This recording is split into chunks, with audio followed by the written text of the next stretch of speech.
Ya, kita lihat di wilayah Indonesia pada umumnya, kita saat ini kan memang dikategorikan ada pengaruh namanya pengaruh La Nina.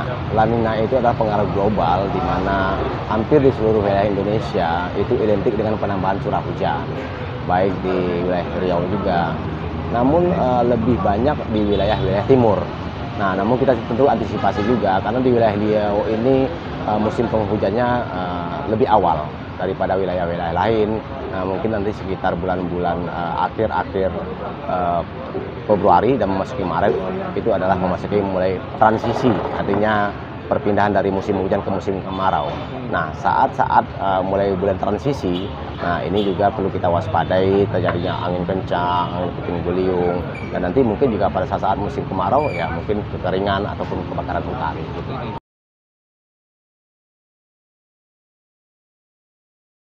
Sebenarnya kita sebut bukan awan tsunami, dia memang mirip membentuki suatu gelombang arus gelombang tsunami. Itu ya kita bisa sebut namanya awan cumulonimbus. Ya. Nah, dia biasanya terjadi karena ada panasnya permukaan bumi, kemudian ada penguapan yang tinggi, kemudian di atas permukaan atau di atmosfer itu suhunya stabil. Jadi artinya biasanya suhu itu akan lebih rendah semakin ketinggian. Nah, karena adanya suhu yang stabil tadi, maka awan tertahan pertumbuhannya. Makanya dia tumbuhnya secara horizontal. Makanya terlihat seperti awan atau gelombang tsunami. Namun sebenarnya itu tidak terlalu berbahaya. Tidak ada kaitannya dengan kejadian-kejadian tsunami. Namun kejadian-kejadian itu biasanya terjadi pada saat-saat musim-musim transisi ataupun saat-saat akhir-akhir musim penghujan atau awal-awal musim penghujan.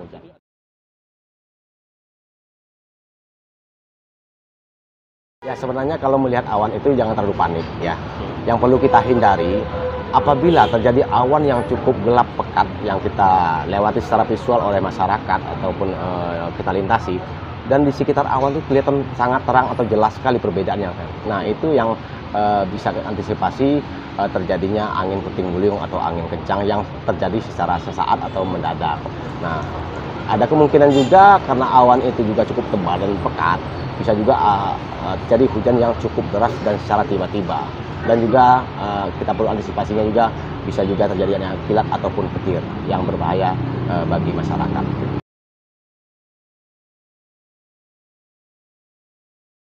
Sebenarnya hujan badai itu kita lihat itu adalah pengaruh awan cumulonimbus tadi.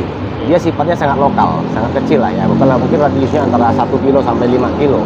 Berbeda dengan badai-badai yang cukup besar yang terjadi biasanya di laut, kita sebut namanya taifun ataupun badai tropis. Itu lingkupnya cukup besar sekali, namun di wilayah Indonesia itu sangat jarang. Boleh dikatakan angin puting beliung atau angin yang kencang yang menyerupai badai itu di wilayah Indonesia ini sangat kecil sekali terjadinya.